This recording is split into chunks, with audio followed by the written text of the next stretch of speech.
खूबसूरत हो। अरे ये किधर भागता? अरे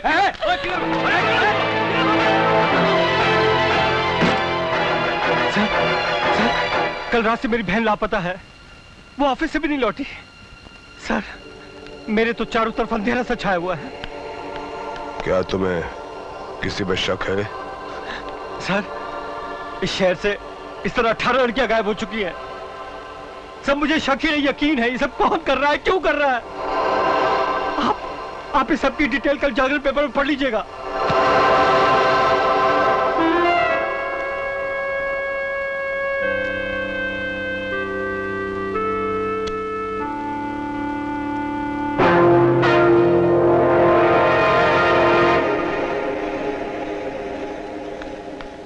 लगता है तुम पत्रकार हो। हाँ, मैं पत्रकार हूं, लेकिन वो पत्रकार नहीं जो रईस बदमाशों के मुंशी होते हैं, रखेल होते हैं। मैं पैसे की थाप पर कलम से ठुमके नहीं लगवाता। मैं उनमें से हूं जो कलम की नोक से झूठ का सीना चीर देते हैं। आपसे मिलकर बड़ी खुशी हुई। आप चिंता मत कीजिए, आप बिल्कुल सही जगह पे आए हैं। जाइए, आप अपना काम कीजिए और विश्वास कीजिए, मैं अपना काम पूरी ईमानदारी के साथ करूंगा। Thank you sir, thank you very much.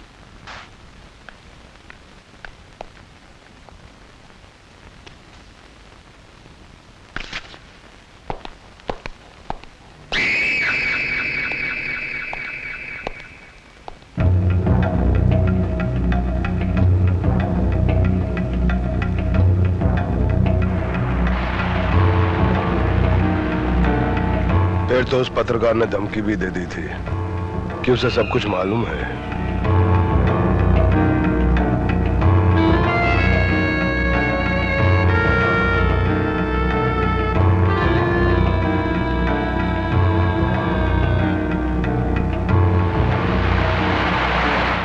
बहन का मामला था ना, इसीलिए वो अपने गुस्से को रोक ना सका। और वो अपनी मौत भी नहीं रोक पाएगा। Shut up!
मैं तुम्हें इस खून के जुर्म में गिरफ्तार करता हूं।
हवा हवलदार, आज तक तो यही होता आया है।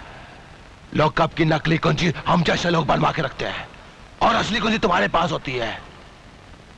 लेकिन आज के बाद सब उल्टा होगा, उल्टा।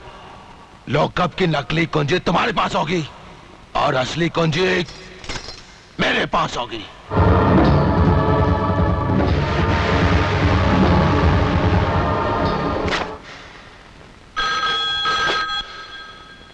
इंस्पेक्टर सिद्धांत हियर। सर, मैं हवलदार राम साखरे बोल रहा हूँ सर। बोलो। सर, कपाली यहाँ आया था, उसने इंस्पेक्टर शर्मा को बुरी तरीके से घायल कर दिया है सर।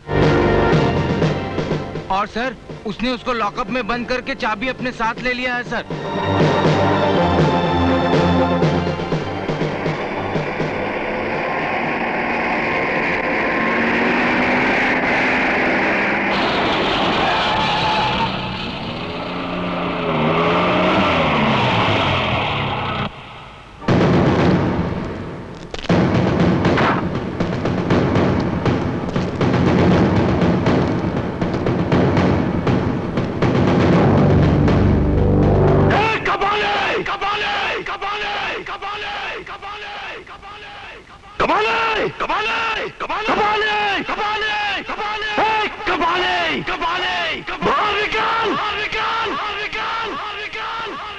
अगर तू घर में छिपा रहा तो चूहे की मौत मारा जाएगा, और अगर बाहर निकल आया तो गीदड़ की मौत।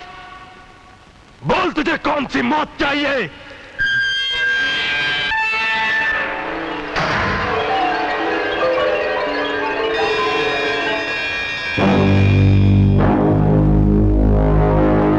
कबाली की जान लेना तो यमराज के लिए भी बहुत मुश्किल है इंस्पेक्टर। अगर तेरे में हिम्मत है तो पहले ये लॉकअप की कुंजी उठा करके बता। ये ले।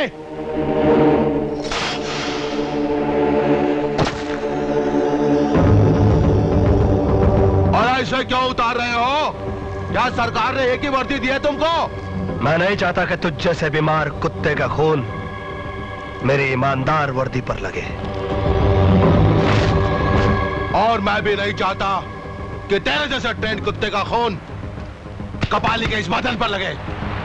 तेरा सारा खून निचोड़ कर यहीं बहा दूंगा, यहीं। मेरे नसों में खून के साथ साथ बारूद भी बहता है, और आज तुझे इस बारूद के धमाके भी सुनने पड़ेंगे।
ये वही कपाली है जिसका नाम सुनकर ही आप लोग कांपने लगते थे।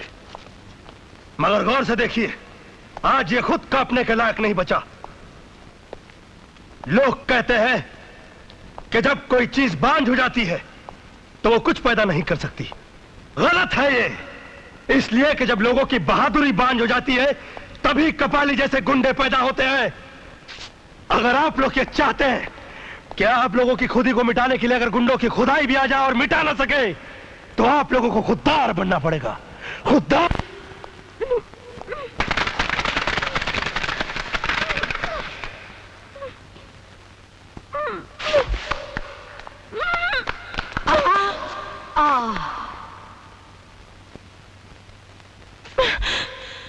डार्लिंग, खूबसूरत लड़कियों में नजाकत और अच्छी लगती है, गुस्सा अच्छा नहीं लगता। तुम कौन हो? Baby doll. हम खूबसूरत लड़कियों की नंगी तस्वीरें खींचते हैं, मतलब ब्लू फिल्म बनाते हैं। कपड़े उतारो और बिस्तर पर लेट जाओ। नहीं, अगर तुम प्यार से मान जाओ तो ठीक है। हम मुर्दों पर कफन डालने में जितना टाइम लगाते हैं, उससे भी कम टाइम में इज्जतदारों के जिस्म से कपड़े उतारते हैं, समझे? भगवान के लिए मुझे छोड़ दो। स्टार्ट।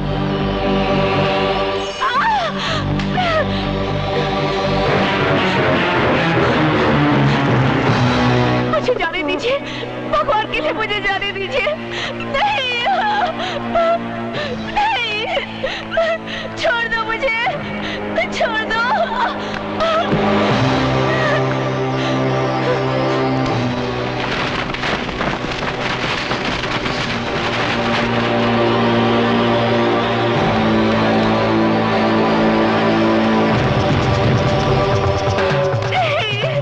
अरे यार कुछ मजा नहीं आ रहा है, पहले इसके कपड़े वपड़े फाड़। कमीने, कुत्ते, छोड़ दो मुझे।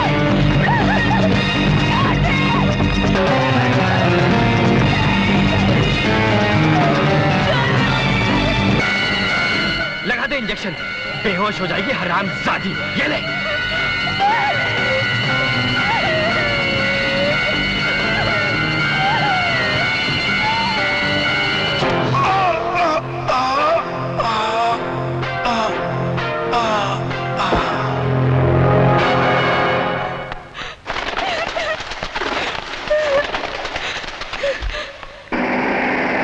रुक जाइए, रुक जाइए। कुछ लोग जबरदस्ती मुझे स्टेज से उठा कर ले गए। वो लोग ब्लू फिल्म बनाते हैं। मेरे साथ भी बदतमीजी करने की कोशिश की। मैं किसी तरह वहां से भाग निकली। प्लीज चलिए मेरे साथ, वो लोग सामने वाले स्टेडियम में हैं। चलिए। आइए, आइए इंस्पेक्टर साहब, यही है वो जगह जहां वो बदमाश मुझे लेकर आया था, उसी दरवाजे से। और यहाँ गुंडे खड़े थे, और वहाँ कैमरामैन था, और यहाँ कालीन बिछाया गया था। मगर अब तो यहाँ कोई नहीं है। पता नहीं कहाँ चले गए सब। मैं सच कह रही हूँ इंस्पेक्टर साहब, यहाँ कैमरा था, गुंडे थे। आप मेरी बात का यकीन कीजिए। मैं उड़ते हुए कबूतरों के पर गिन लेता हूँ। सुनिए तो, आप ऐसे मत चले जाइए। देखिए, आप मेरा यकीन कीजिए, मैंने आपसे जो कुछ भी कहा वो सच है। मैं आपसे झूठ नहीं बोल। अपनी रातें सड़कों पर ही काटती हो या तुम्हारा कोई घर भी है? हाँ सर, मेरा अपना घर है। आप मुझे मेरे घर तक छोड़ देंगे? Thank you.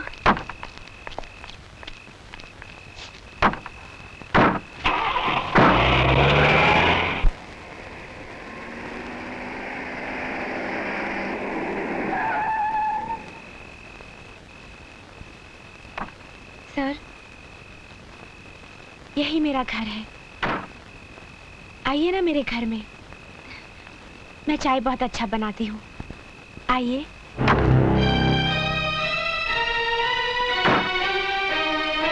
रात के सन्नाटे में अकेले मिलना, बदन पर इस तरह के तंग कपड़े, झूठे ड्रामे के सहारे किसी को अपने घर तक ले आना, और रात के 2 बजे घर के अंदर चलने की दावत देना। बोलो, अपने आप को कितने में बेचती हो? जी? तुम जैसी लड़कियों के साथ तो बहुत बुरा सलूक करना चाहिए, मगर मैं उनमें से हूं जो बाजार की गंदी नालियों की तरफ देखना भी पसंद नहीं करता। साहब, रुक जाओ। एहसान जताकर इधर मत जा, सुन ले मेरी बात। तुमको देखकर एक चीज तो समझ में आ गई कि हर वो चीज जो चमकती है वो सोना नहीं होती। अब मुझे देखकर एक चीज तुम भी समझ लो कि हर वो चीज जो काली होती है वो कीचड़ नहीं होती। ओ मानिया, सलीम, एल्बर्ट, पिंटू, कालिया, जल्दी बाहर आओ।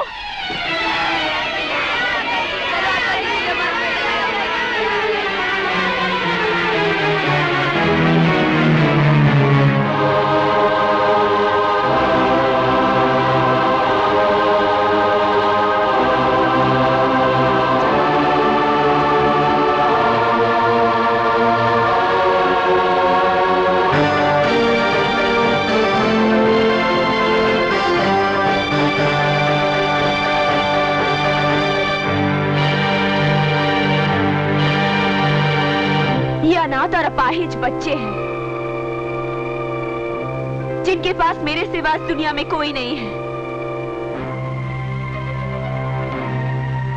इन्हीं के लिए स्टेज शोज करती हूं मैं। अब रहे मेरे कपड़ों की बात, मैं अपने टांगों का मांस इसलिए दिखाती हूं ताकि इन सैकड़ों टांगों पर मांस नजर आता रहे। बोलो, अब कैसे लगती हूं मैं? बाजारू औरत तो नफरत करो मुझसे, गंदी नाली तो थूको मुझ पर, समाज का कैंसर तो फांसी लटका दो मुझे।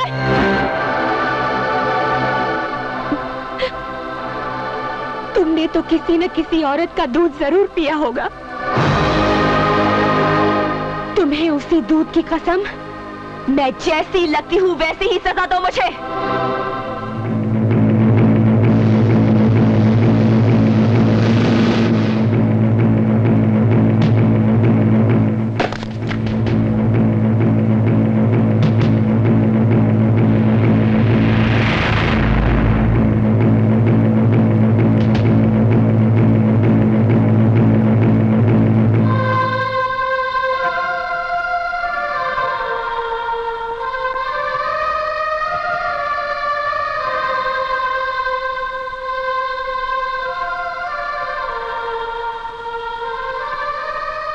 मैं पवित्र गीता को पहले इसी तरह माथे से लगाता हूं, फिर होठों से इज्जत देता हूं। लेकिन मैं, तुम में भी एक महाभारत है, तुम्हारे हर शब्द में क्रांति है।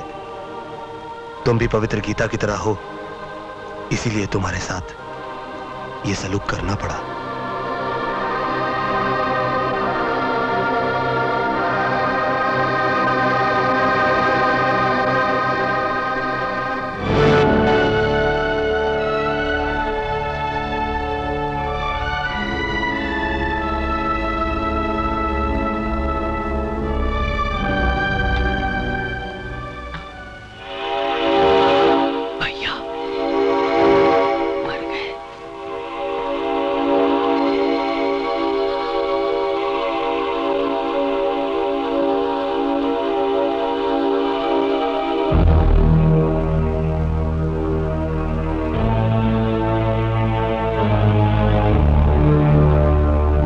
नंदो,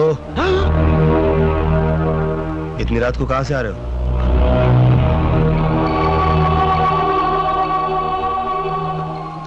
एक काम था, मैं काम कर रहा था भैया। देशभक्ति पर एक फिल्म बन रही है, मैं उसी की शूटिंग कर रहा था। ये तो अच्छी बात है, फिर इतना चोरी चोरी क्यों जा रहा था? वो बहुत रात हो गई थी ना भैया, इसलिए। देख, मेरी दो बातें याद रखना। एक तो ये कि काम के लिए कभी दिन रात मत देखना, और दूसरी बात कि चोरों के कदमों की आवाज मैं अपने कानों से सुनता हूं, मगर अपने भाई के कदमों की आहट मैं अपने दिल से महसूस करता हूं। इसलिए एक बार मुझसे चोर बच सकता है, मगर मेरा भाई नहीं। चल जा, जाके सो जा।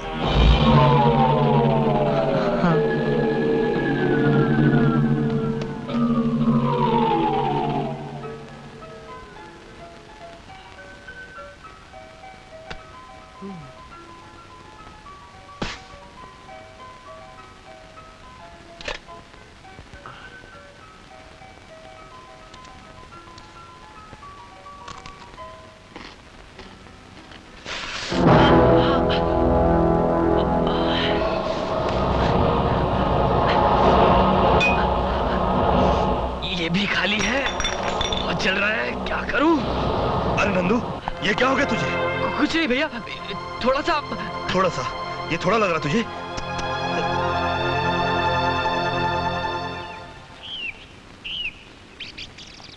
चल पहले पुलिस स्टेशन चलते हैं, उसके बाद घर जाएंगे। Police station? अरे नहीं भैया, आप ही जाओ ना। अरे तू तो एक आम आदमी की तरह पुलिस स्टेशन के नाम से घबराता है। तेरा भाई इंस्पेक्टर है। Now come on. अच्छा हुआ अपनी जीप से वो ऑटो रिक्शा वाला टकरा गया। फायदा अपना हुआ ना, उस रिक्शा वाले का पूरा रिक्शा डैमेज हो गया। अपनी जीप की तो सिर्फ कांच ही निकली है। अपना माल बनाते जाओ, कोई देखने वाला नहीं है। सब साले ऑफिसर यहाँ माल कमाने के चक्कर में है, अपन क्यों नहीं कमाए? कोई ना देवे उसको दो डालने का।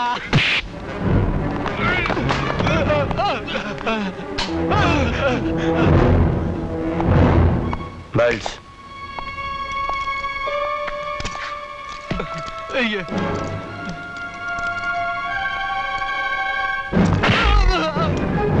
धुलाई उन्हीं कपड़ों की होती है जिन पर मैल लगा हो, समझे?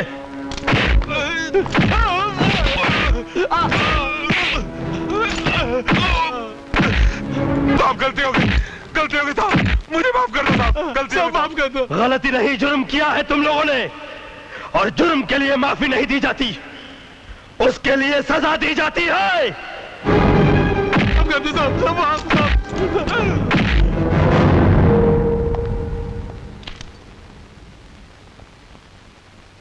नंदू कहाँ चला गया? ओह, कॉलेज चला गया होगा। ये 11 बज गया, अभी तक सब इंस्पेक्टर वर्धन क्यों नहीं आए? सर वो हमेशा लेट ही आते हैं।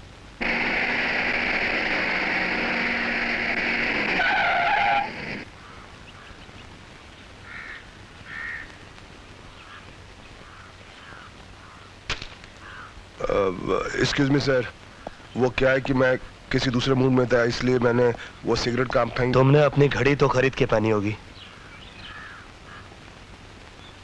जी? इसकी कीमत जानते हो? जी। तुम घड़ी की कीमत तो जानते हो, मगर वक्त की कीमत नहीं जानते। ओह, वो क्या सर, कल नींद नहीं आई और कुछ सुस्ती सी भी आ रही थी, इसलिए दारू कुछ ज्यादा पी गया। मिस्टर आदर्श वर्धन, तुम्हें इस बात का कोई हक नहीं पहुंचता कि पुलिस की फर्ज की गंगा जो कि कानून की गंगोत्री से निकलती है, उसे तुम अपनी गंदी आदतों के गटर में डाल दो। सर, मैं भी एक पुलिस ऑफिसर हूं। आप कमरे के अंदर भी मुझे यह भाषण दे सकते थे। यह भाषण नहीं, यह मेरी वार्निंग है मिस्टर आदर्श वर्धन। और मेरी वार्निंग तुम्हारे सिगरेट केस के ऊपर लिखी हुई वार्निंग की तरह नहीं, जिसे तुम भूलकर सिगरेट के कष्ट लगाया करते हो। मेरी वार्निंग कानून की किताब के उस फुल स्टॉप की तरह है जिसके बाद कुछ भी करने या सोचने की जगह नहीं बचती। जाओ।